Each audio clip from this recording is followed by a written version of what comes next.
Welcome to a midweek edition of This Week in Racing, and if you thought just because Roger Penske bought literally the mecca of American auto racing that would be the only major news of the week, you're wrong.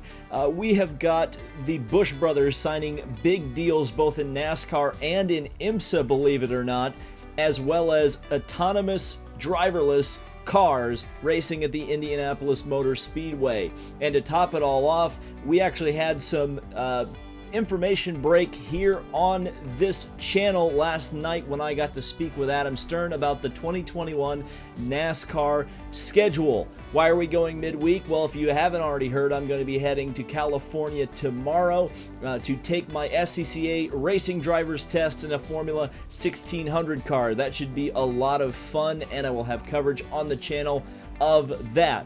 But that is not here nor there right now. Let's get into what has been an absolutely crazy week in racing. So yes, driverless cars will race at Indianapolis on October 23rd, 2021. It's being called the Indy Autonomous Challenge, and it's claimed on the Indianapolis Motor Speedway website that it will be for universities from around the world to compete for a $1 million prize. The race will utilize self-driving Indy Lights cars, which is incredibly fascinating to me.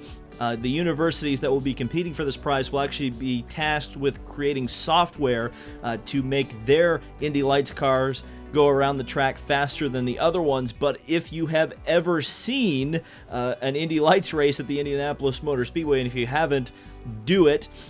It is some fantastic racing when you have humans driving the cars, and I would be remiss if I claimed that the Indy Lights drivers drive with much fear at all when they run the Freedom 100, but totally fearless AI racing with those cars is something that does seem like it will be fairly interesting. Now, I certainly don't think the Indy 500 will be autonomous anytime soon, but it certainly will be fun, I think, to watch this race because, of course, as we know, the Indy Lights cars are capable of producing quite a show. And like I mentioned in the opening, I had a great chat with Adam Stern last night talking all things Penske buyout of the Indianapolis Motor Speedway Corporation. This was something that I really wanted to do, and Adam was the first guy I got in touch with to talk about this because he is unique in that not only he covers motorsports, but he covers the business side of motorsports, and obviously him having that skill set, that's one that I don't really have. I only understand the rudimentary aspects of business. Having someone who covers motorsports as well as business to be able to talk about such a monumental thing was incredibly advantageous because we were able to talk about many of the things that many people have been asking recently, which are like, what was the purchase price? Is there a succession plan? And then we kind of got into more of the series things, like what will happen in the future of the IndyCar series. And one of those things we discussed was a potential IndyCar NASCAR doubleheader. And what came up during that conversation was that Adam dropped I guess this is kind of breaking news, or at least some sort of a bombshell, is that NASCAR is actually pretty far down the road with their 2021 schedule. So obviously you should be following Adam Stern right now because he's probably going to be one of the first to break the news of the schedule, or at least some of the major points of the schedule when it comes out. And certainly we'll be talking about it as well. But that's fairly interesting to me that it's this far down the road and we're 2 years out. Certainly NASCAR seems to be on the ball with planning this schedule. The question that I have, of course, is what's going to change? How many races are going to be on there? Are there going to be new tracks? Are there going to be tracks subtracted? Certainly another thing that we kind of talked about was, hey, Indianapolis Motor Speedway Brickyard 400, looks like there's definitely a commitment from NASCAR on that side now, certainly with Roger Penske as well, that event will stay. The future of NASCAR, in fact, the future of motorsports is rapidly changing. There was actually a great article that was just posted on racer.com that talked about the 6 weeks that changed motorsports, and it was definitely something that I hadn't really thought about that much, but if you think about it, IMSA got a new president, NASCAR and ISC merged and went private, and now you have Roger Penske buying the Indianapolis Motor Speedway. It is a crazy time in the business of auto racing, and you know we're going to be right there with you and breaking all of it down for you. And now we get to talk about the news that was absolutely buried under about 6 feet of heavy Penske debris earlier this week. Kyle Busch will participate in the Rolex 24 for AIM Vasser Sullivan in the GTD class in their Lexus. Now, one of the other interesting points about this, as reported by Sportscar 365, is that Denny Hamlin was also slated to drive one of the Vasser Sullivan GTD cars, but unfortunately Hamlin had to get some surgery in the offseason and will be recovering in that time, obviously getting ready for the NASCAR season, so he was unable to do it. So Kyle Busch is the only NASCAR driver, at least at this point, that's a full-timer that will be involved in the Rolex 24, and certainly, as we know, NASCAR drivers, especially in the kind of last 20, 25 years, have had a really storied history of participating in the Rolex 24. Of course, just a couple of years ago, Jeff Gordon was a part of the winning overall team with the Cadillac DPI in the first race for that particular formula. So many people remember that, and of course, now many people will remember Kyle Busch jumping in and taking this opportunity. I'm excited for it, certainly. I think the racing world has been lacking Kyle Busch doing anything but NASCAR, much less being able to go over on the IMSA side. I think he's going to do very well.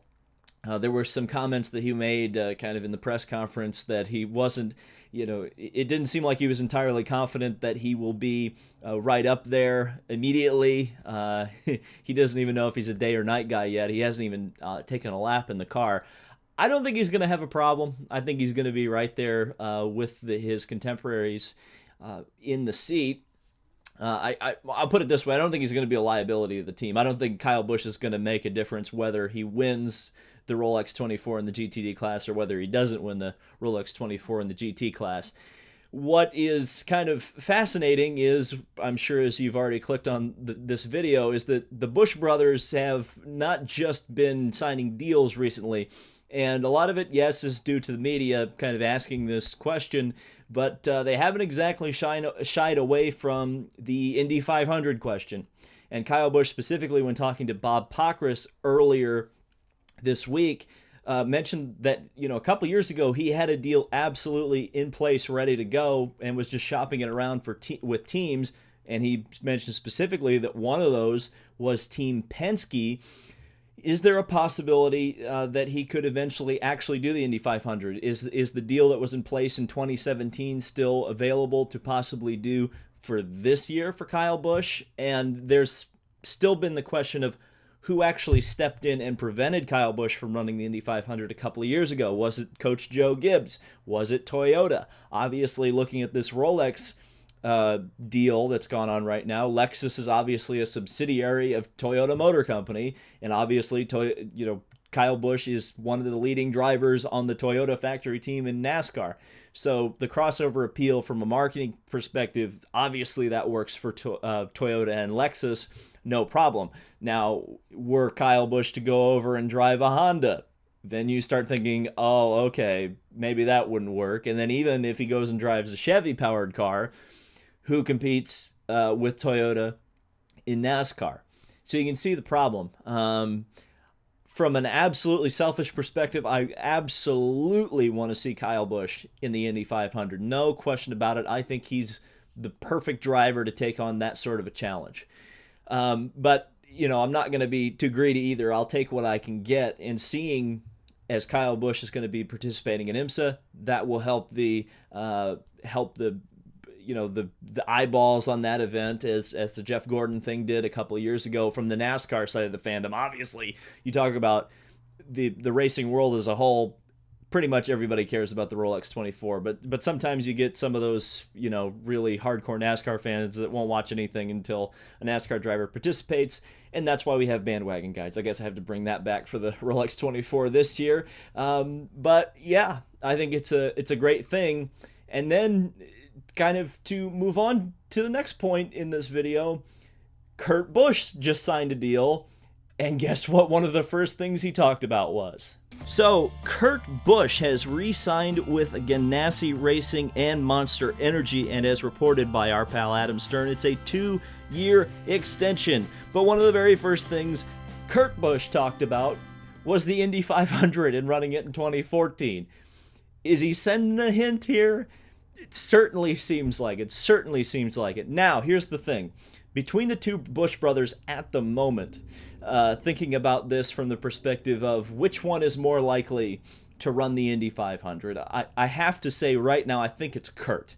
Kurt's in a great position because, yes, he drives for Chevy and NASCAR, but really he drives for Chip Ganassi and NASCAR, and obviously Chip Ganassi has the team. It's ready to go, and as far as I'm aware, that is a position that this year is easier to do than it was last year. Let me explain. We've been talking for months now about the Ford GT program shutting down, which of course finally became official. It's done, but Chip Ganassi had 2 full crews of people that apparently he didn't want to let go. So you have the Marcus Ericsson thing happen where there's 1 extra IndyCar now, and I'm not making any assumptions that Chip was able to keep absolutely everybody from that IMSA program employed, but I would imagine the reports are accurate that he wanted to keep pretty much everybody just in case there's a Ford DPI that's coming in the next couple of years. And there were pretty solid reports, specifically out of Racer, maybe a couple of other places, that Oliver Askew was looking at doing maybe a 4-race schedule if he wasn't hired at Aero Schmidt-Peterson. Of course, he was hired at Aero Schmidt-Peterson, so that fell through, but I would assume that would have been a 4th car for Chip Ganassi Racing. So clearly Chip has been looking into options to bring a 4th IndyCar into his program. Enter Kurt Busch, at least for the Indy 500. And if you look at what happened this year with Felix Rosenqvist at Gateway, getting Monster Energy as a sponsor, that doesn't happen unless Monster Energy is sticking a toe in the water. I'm sorry, folks. I mean, doesn't get much more obvious than that. And if you think about a market or market similarity for Monster, Gateway St. Louis has been lauded by many as not only having a great crowd, but a lot of crossover crowd with the folks that show up for the Indy 500. So if there were ever a perfect opportunity to do a test run of a sponsorship, an IndyCar race at Gateway, probably perfect to say, hey, will this work for the Indy 500?